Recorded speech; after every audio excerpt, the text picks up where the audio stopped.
Appropriation in art. The bad artists imitate, the great artists steal.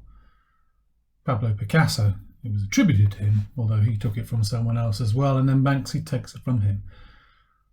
Stealing, plagiarizing, and appropriation, there's a grey area between them.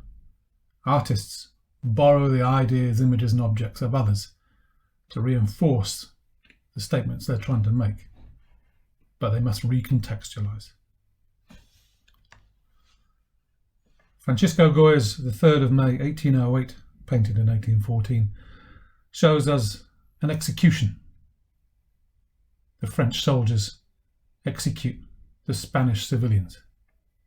Now we know as an audience who the good guys are, especially this guy. He wears white. His arms are held aloft like Christ on the cross. They are bathed in light. They are unarmed. They are being executed by a machine. Very similar to Charge of the Lancers by Umberto Boccioni.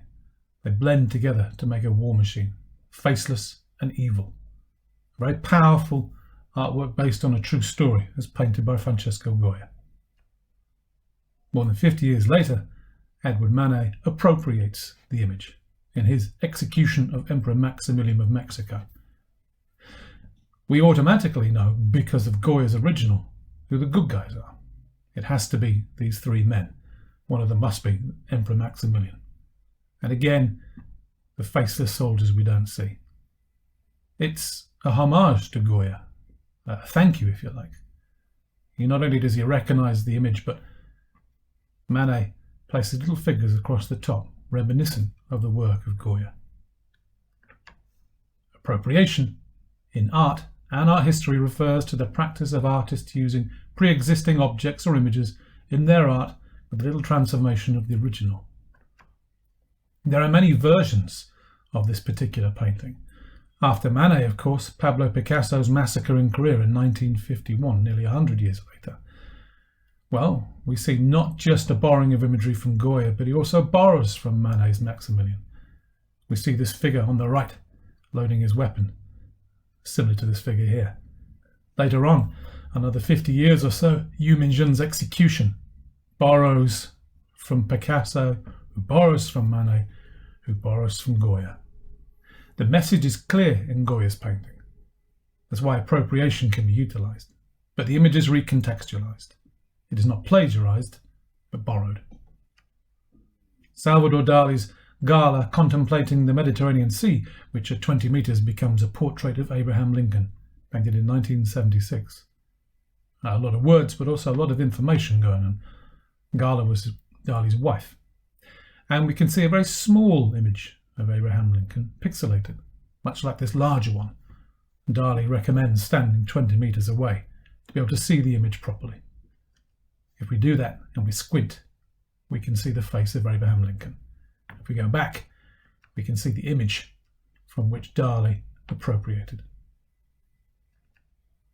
Cozy and Dan's Uprisings is, of course, an image you probably recognize and is an appropriation of Hokusai's The Great Wave of Kanagawa, itself part of 36 views of Mount Fuji, and there's Mount Fuji in the background. With Cozy and Dan, her name's Cozy, his name's Dan, we see little white rabbits. Saturn Devouring His Son by Rubens. Hopefully not a true story, but the god king Saturn, fearful that his children would inherit his title, killed and ate them. In Rubens' version, Saturn is evil. He's conscious of what he's doing and he fulfills his destiny and the destiny of his dead children. He is vicious and he is evil. Back to Goya. When Goya created his version of Saturn devouring the sun, he appropriates from Rubens, or rather appropriates the story. But here it is very different. Saturn is a different kind of figure. He's not full of hatred, he's full of fear. He's conscious of what he's doing, but he's terrified. Madness sets in. Ilya Repin, the Tsar killing his son, can't escape the look on the eyes. We can see a very similar look. What have I done? The stories have been appropriated, but recontextualized to demonstrate something similar. Claude Monet, the Impressionist, with his bridge over pool of water lilies. A beautiful image. Banksy, the street artist, in his version of water lilies, gives us a recontextualized version, a modernized version, if you want, and makes a social commentary about the state of the world and the state of the nation. Jack Vetriano's The Singing Butler, one of the most mass-produced art posters of all time. Banksy's Crude Oil. Subtle differences mean different messages. Banksy, of course, is a street artist. Street artists are pop artists. They borrow images from popular culture. Pop art can't exist without appropriation. Mickey Mouse, Ronald McDonald, and an image you'll recognise of the young girl whose village was napalm bombed during the Vietnam War. Her clothes and skin were immediately burnt off by the sticky, viscous, fiery substance. This image became famous around the world. What Banksy does is recontextualize the image. He places the subject between the two icons of American popular culture and consumerism, Mickey Mouse of Disney and Ronald McDonald. It's not a positive image. Leith McGregor's Dreaming About a Place I'll Never See, drawn in pen. You probably recognise this, even though it's upside down. We've all seen them. Often our grandmas had them in the cupboards, the willow pattern on the ceramic plate. And perhaps the most famous portrait of all time, Leonardo da Vinci's The Mona Lisa. Here, on the right, this image is made entirely of font and text. On the bottom right, perhaps the original appropriation, when Marcel Duchamp took a postcard, drew a goatee beard and moustache on her, and wrote a crude message in the bottom. On the left, an optical illusion. One of my favourites in the middle.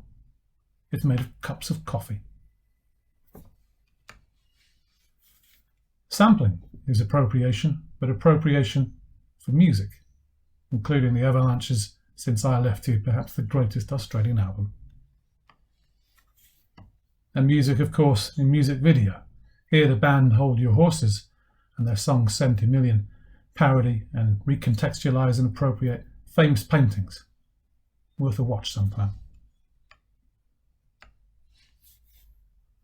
It's about simulation or illusion.